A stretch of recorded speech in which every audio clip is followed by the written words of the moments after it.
Hi, I'm Jessica Brown from the Centre for Independent Studies, and I'm here at Concilium with Janet Albrechtsen, columnist from The Australian. And Janet's here to talk with us today about political correctness and freedom of speech. Welcome to Concilium, Janet. Thank you, Jessica.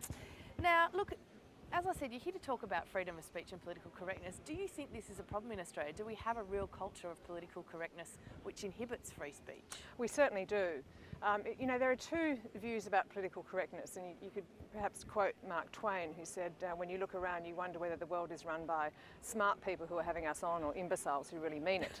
Because there are lots of really dopey stories about political correctness. You know, Enid Blyton was sanitised and Sesame Street sanitised. There are loads of stories like that. But there's a really serious side to it.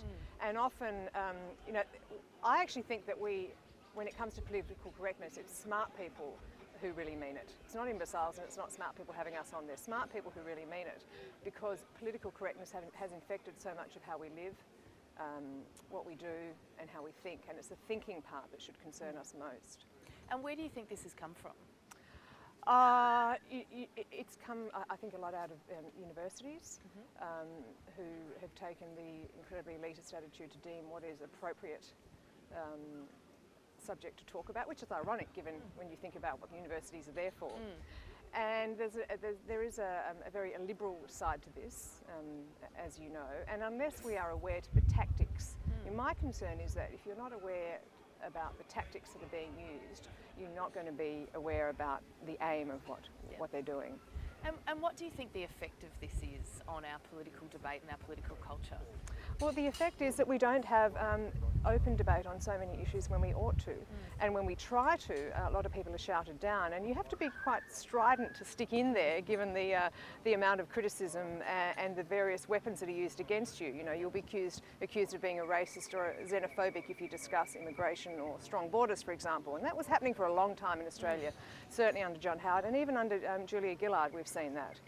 Yeah, I mean, that sort of leads into my next question. What do you make of the term hate speech? I mean, can we really have a sort of tolerant, pluralistic society and open debate if we do have this hateful speech? Is it something we should be worried about?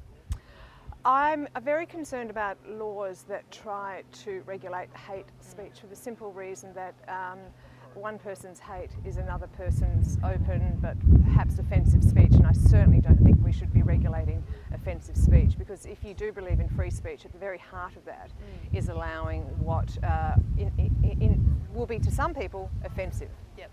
You're a journalist. I mean, what's the effect of this on the media? Well, the problem is that we now have laws which try to regulate what we can and do say. So we've got the Herald columnist Andrew Bolt, for example, being sued under the Racial Discrimination Act. It's not just being brought before court, it's the threat of being brought before court. It does freeze debate. Yeah, and that's really has quite a chilling effect on self-censorship. It does, yeah. Yes, absolutely. Now, I mean, the media has come into the debate in the last few weeks because of the news of the world, and I've been quite amazed at how quickly the debate in Australia has turned from phone hacking in the UK to media regulation here in Australia. What do you make of that debate?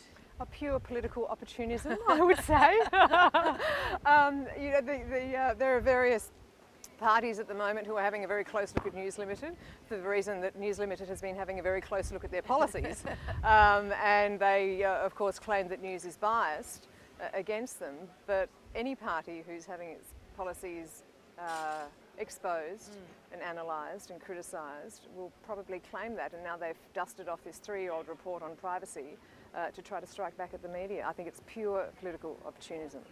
Excellent. Well, thank you so much for your comments, Janet, and thank you for joining us here at Concilium. Thank you.